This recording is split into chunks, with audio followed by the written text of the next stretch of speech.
Hi you guys, it's Elle. Welcome back to my channel. So today is Skincare Sunday, and welcome back and thank you so much for being here.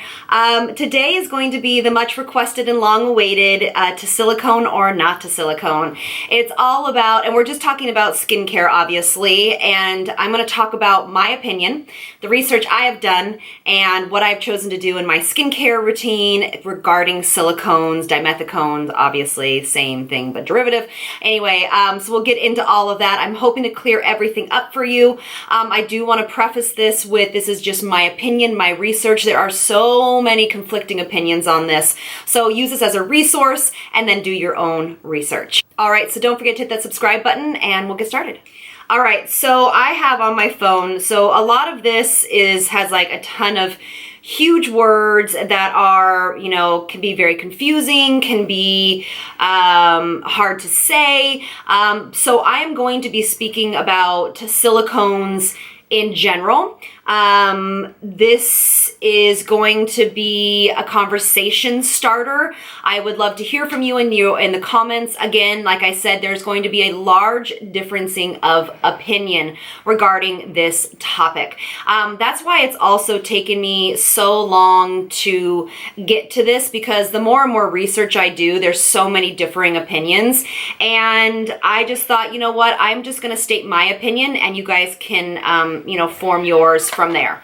All right, so let's talk about silicone as the ingredient. So silicone you will never see as an ingredient. It is a marketing thing that people say, like on products, like this is silicone-free, but that's not the ingredient you're looking for when we're talking about silicone.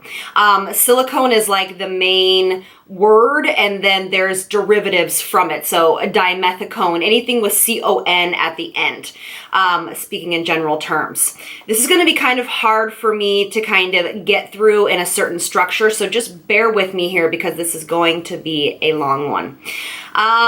So there's been growing concerns about using silicones in skincare and cosmetics over the past several years. The FDA does state this as a harmless ingredient and it is safe to use. In my opinion, the FDA makes decisions based obviously on research, but also in the interest of certain companies, money spent, things in that nature. Also their standards are a lot lower than things in the UK or overseas. So in my opinion, I take a lot of that with a grain of salt. So again, do your research. So let's start from the beginning. Silicone is basically not the name of the ingredient. It's the name, silicones are a family of chemicals known as a class. So like I was saying, you'll never see silicone as the ingredient. You'll only see the derivatives from the name. Silicones are used in ingredients because they do a whole host of different things. And I will talk about the pros of silicone first.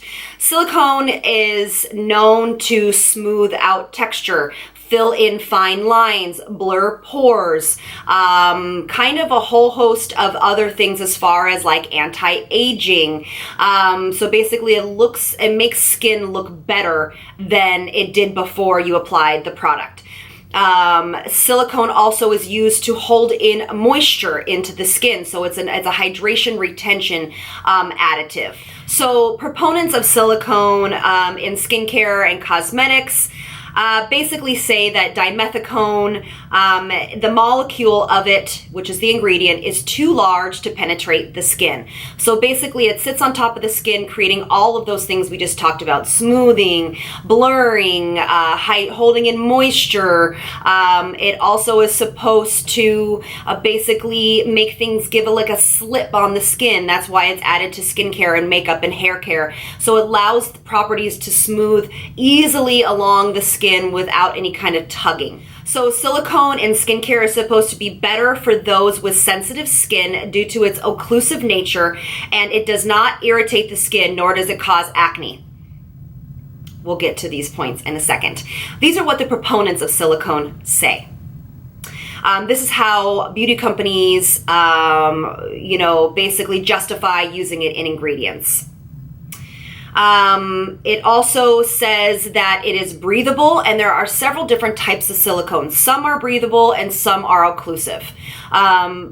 But again, we'll get to that in a second. But there are different types of dimethicone or silicones in various types of products. Silicones also are helpful in presenting oil control and longevity of makeup, as far as wearing the longevity, so the longevity of actually wearing the makeup, and also to shelf life. So it has allowed products to be more viable for a longer period of time. So it's a preservative. On the other side of, and again, this I know I'll get a lot of people that are going to fight with me about silicones being good in the skin, and there's no research done that silicones do anything to the skin. And I just, in my opinion, and this is what I choose to do, I disagree. And I'll tell you guys in a second. But also people that are proponents of silicones say that, this is, it doesn't go into the skin, so how can it create sensitivities, and how can it create any kind of acne or exacerbation of skin concerns. So that is the reasoning behind all of that. Silicone is a cheap ingredient, and it kind of frustrates me that companies use that ingredient because it is a cheap filler. It is a cheap ingredient. There is silica, which is what it kind of silicone starts out to be.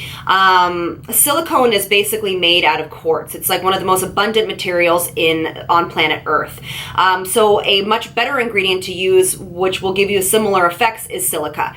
And that is obviously way different than a silicone. Silicone is a man-made derived ingredient. So it has no natural properties whatsoever. Also, proponents of silicone talk about that it's not bad for the environment. I won't go into this topic, but it's something that you might want to research if you are super into making sure that you are doing everything you possibly can to be lessening your footprint on the earth and all of those good things. I did not find research enough to give you that information in a well-informed manner. All right, so let's go to why I feel silicones should be eliminated from everybody's routines. Okay, think of it this way. Silicones are in our products, and they say that it holds in hydration and it holds in moisture because it is so occlusive.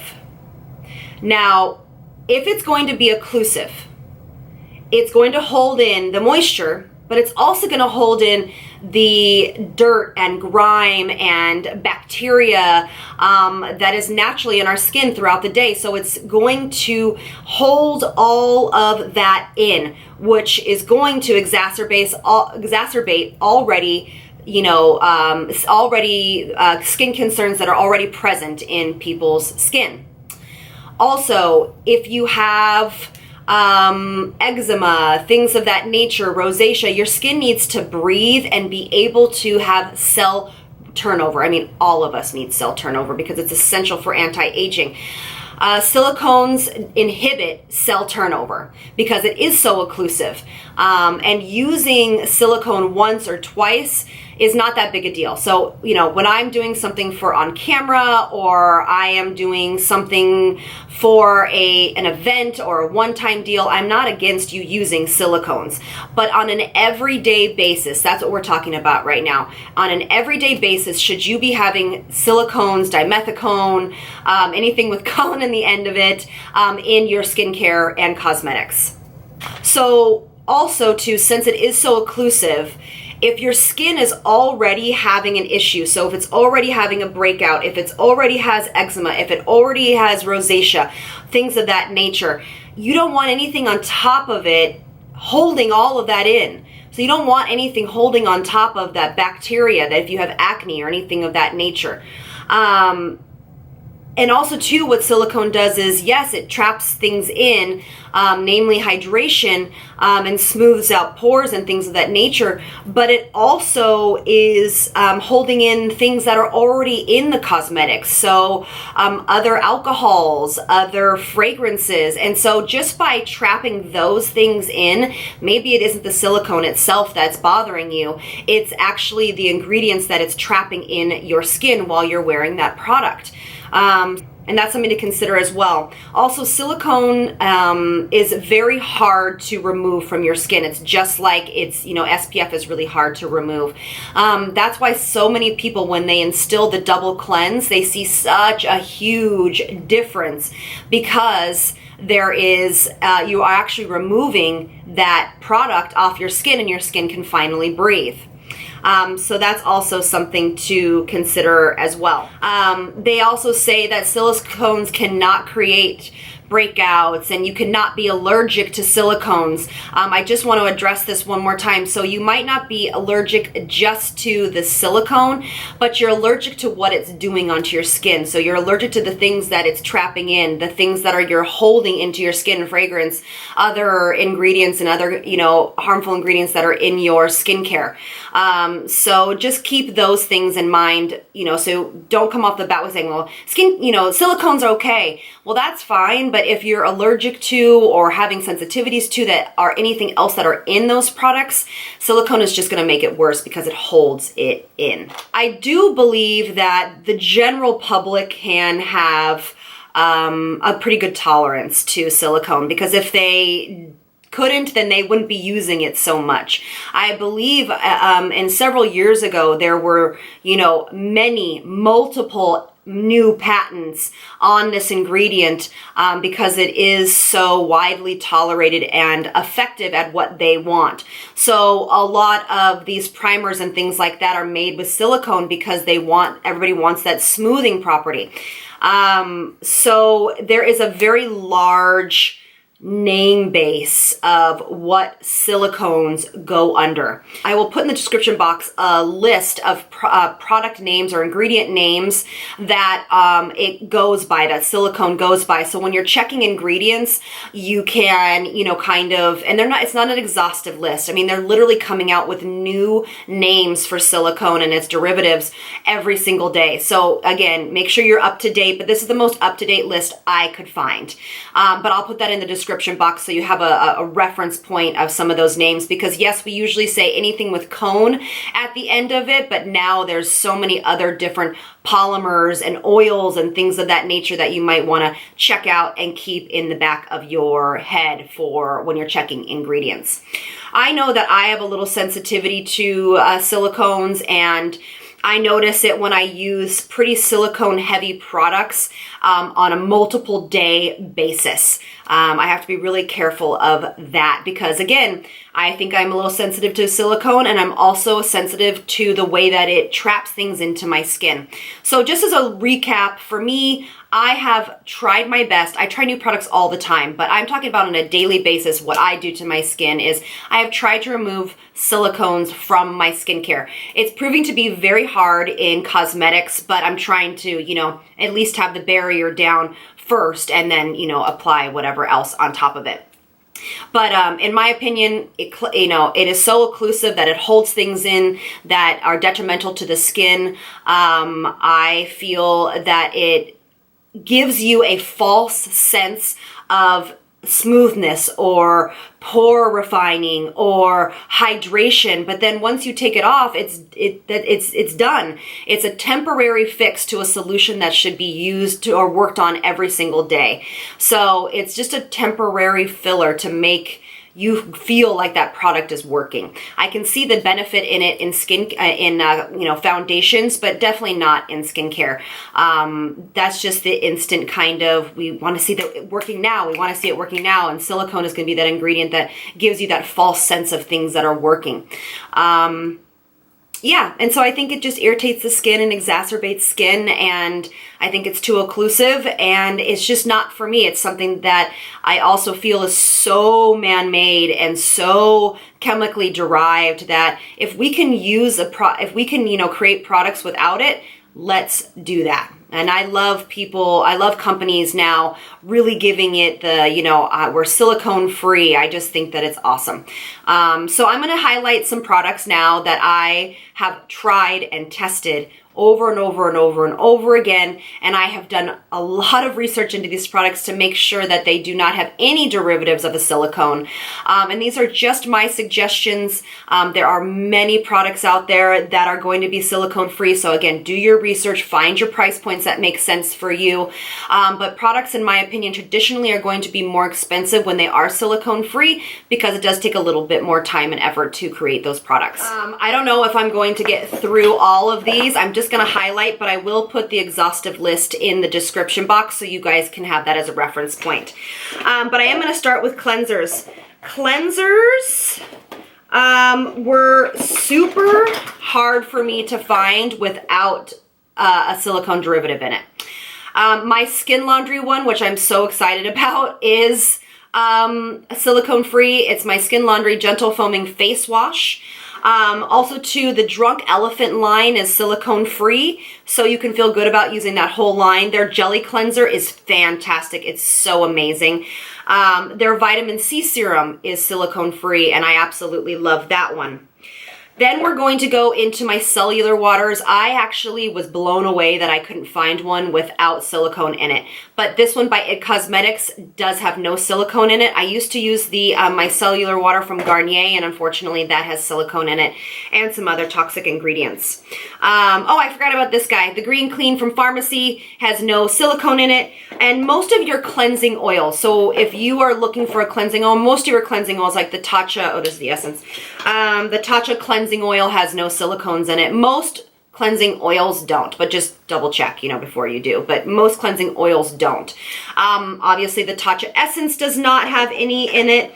Skin Diva, I absolutely love their serums. You know that because when you look at ingredients, there are like 2 or 3 ingredients. That's it. That's all that's in there. So I love their hyaluronic acid and their Mexatrixyl Synth 6. I really, really love those. You also can feel really, really fantastic about using the Ren line. During my holiday giveaway that you guys will be hearing about, I am going to be giving away quite a bit of Ren because I feel really good and solid that it's going to your homes and you guys can feel good about using it. But their whole line is without silicone. And without mineral oil and all sorts of other things. So you can reach for Ren and feel really comfortable about their products being silicone-free. I love their hyaluronic acid. What else do I have in here? Oh, and I also love their retinol. Their retinol is really beautiful and gentle. I was so bummed though. I use the Tatcha water cream and it has Dimethicone in it. I'm bummed. It hasn't really bothered me yet, but so I'm going to go through it, but unfortunately I won't be repurchasing that. But their Silk Cream does not, which is what I use today instead of the water cream. The whole skincare I'm wearing today is actually silicone-free, so I'll put that below as well. But their Silk Cream does not have any Dimethicone in it. I love this new little line. Okay, and nor does their oil, the Tatcha oil.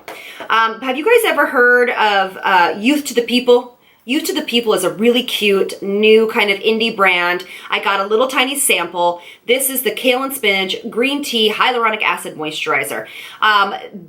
So what I was going to say is most gel moisturizers, which I'm super into right now, they're lightweight, have unfortunately Dimethicone in it. But this one does not. I'm literally going to Sephora tomorrow and I am buying this one.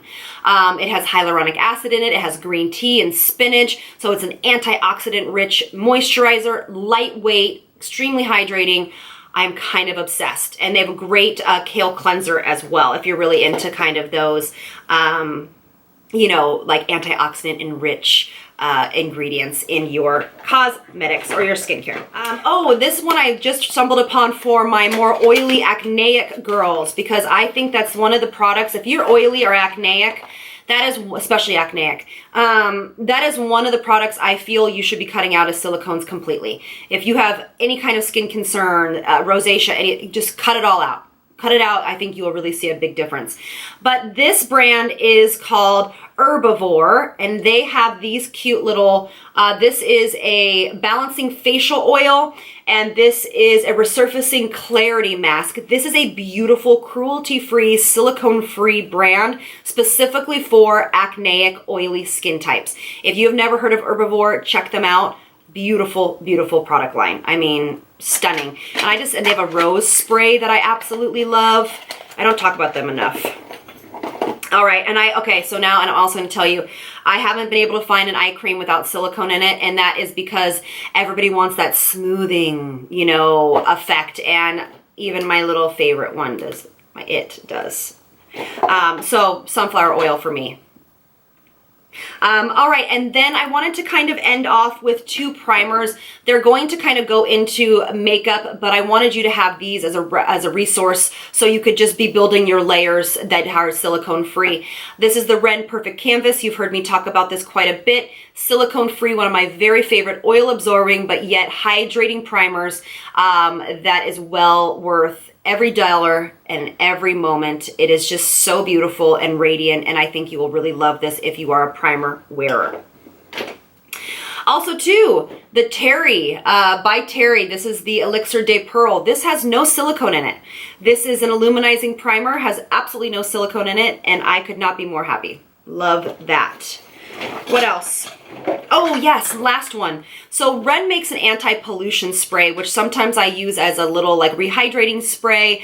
But what I do is right before I apply my primer, I spray this all over my face. It not only helps block your skin and build a barrier to pollution and harmful free radicals and things of that nature, but it also helps protect yourself from SPF, if that is, you know, a damaging point for you, and also silicones. So it just kind of acts as a little shield to protect your skin before you start applying anything else after your moisturizer. All right, so I hope you guys enjoyed this little chit chat with me. I find this information really informative sometimes, and it's very eye-opening, so be careful how far you want to go down that rabbit hole because it can be pretty far. You start looking at other ingredients and then you're just like, oh my God, I feel like I should just be using like what comes from the earth on my skin. But yeah, so I hope that you guys found this informative. Again, please list below anything else that will help our community be more informed on this, and I will see you guys in the next one. Lots of love from me to you. Bye, you guys.